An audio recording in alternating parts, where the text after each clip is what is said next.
Good morning, everyone. I'm excited to welcome you to today's presentation. We're going to explore an intriguing story titled The Shed by Frank Flynn. On this first slide, you see the title and author, Frank Flynn. Over the next few minutes, we'll delve into the key themes, the background, and the significance of this work. So, let's get started and discover what makes The Shed such a compelling story. Now, moving on to the contents of our presentation, we start with the introduction, which sets the stage for everything that follows. Then, we will explore the shed through its various stanzas, beginning with stanza 1, followed by stanza 2, then stanza 3, and stanza 4. Finally, we'll wrap things up with a summary that ties all the key points together. This structure helps us understand not only the individual parts, but also how they contribute to the overall theme of the presentation. By organizing it this way, we can see the progression and the deeper meaning behind the poem, connecting it back to the broader ideas we're discussing today. Let's take a moment to look at this image. When you see a shed like this, what comes to your mind? Maybe a place to store tools or equipment. It's often associated with practicality and utility. Now, what do you think is kept inside a shed like this? Usually, things like gardening tools, outdoor equipment, or maybe even old furniture. It's a space for storage, somewhere we keep items we don't need every day but still want to keep safe. Do you think a shed is necessary? In many cases, yes. It helps keep our homes organized and protects important items from the weather or theft. Would you like to go into this shed all alone? Why or why not? Sometimes, sheds can be intriguing, full of tools or forgotten treasures, but they can also feel a bit mysterious or even a little intimidating if they're dark or cluttered. Connecting this to our overall theme, just as a shed serves a purpose in our daily lives, understanding the environments and spaces that shaped people like Frank Flynn helps us appreciate the broader context of his work and contributions. It reminds us that even simple structures can hold stories and significance, much like the remarkable life of Frank Flynn himself. There's a shed at the bottom of our garden, and it's quite an intriguing little place. You can see a spider's web hanging across the door, which gives it a slightly mysterious feel. The hinges are rusty, showing that it hasn't been opened in a while, and they creak whenever the wind blows. When I'm in bed at night, I often lie there and listen to those sounds, imagining what might be inside.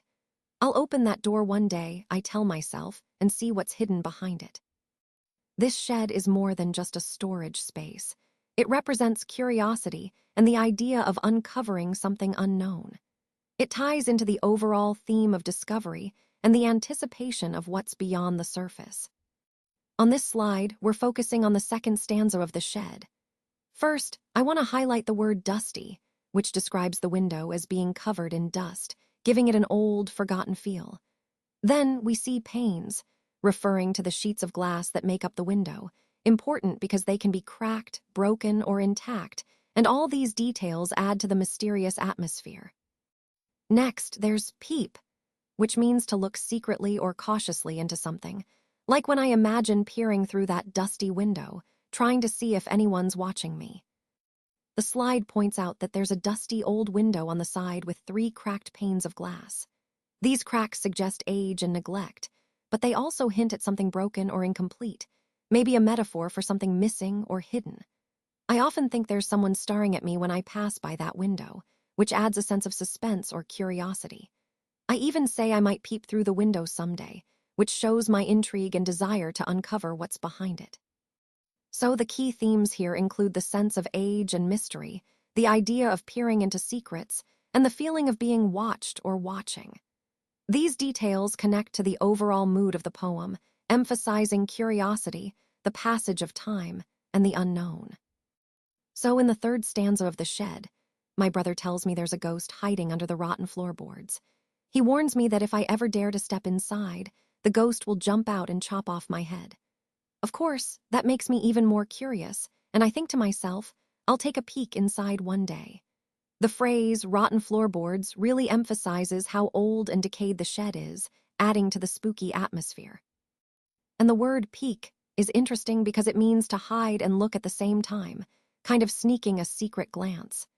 This whole scene connects to the larger theme of curiosity and fear, how sometimes Our curiosity pushes us to explore things that seem scary or dangerous. It's a classic mix of childhood imagination and the thrill of the unknown. So, in this part of the poem, I'm reflecting on the idea that there isn't really a ghost haunting the shed. My brother likes to tell stories and spin lies to keep the shed as his secret space or den. It's interesting because he wants to create this mysterious, spooky atmosphere, but I know deep down there's nothing supernatural happening.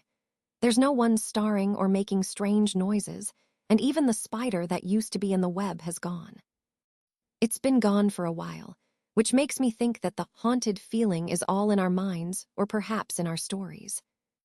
I'm also thinking about how I feel about going into the shed.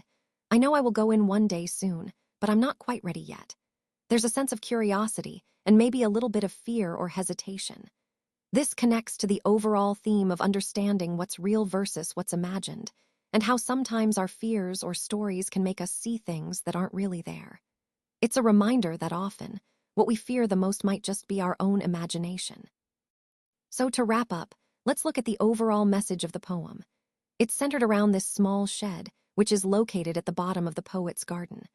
The shed is in pretty bad shape, and whenever the poet passes by, he gets this uneasy feeling, like someone is watching him. His brother, trying to keep him safe, tells him there's a ghost hiding under the rotten floorboards, that the ghost might jump out and attack him. But the poet eventually realizes there's no ghost at all. His brother is just telling him a lie to keep the shed as his own little hideaway or den. Despite knowing there's no ghost, the poet still feels scared to enter the shed because it's so run down and neglected. However, he comforts himself with the hope that someday he will summon the courage to go inside.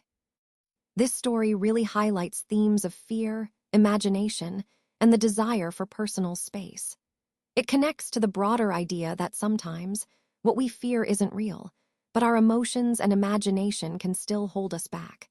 And it also shows that courage can grow over time, just like the poet's hope to eventually enter the shed.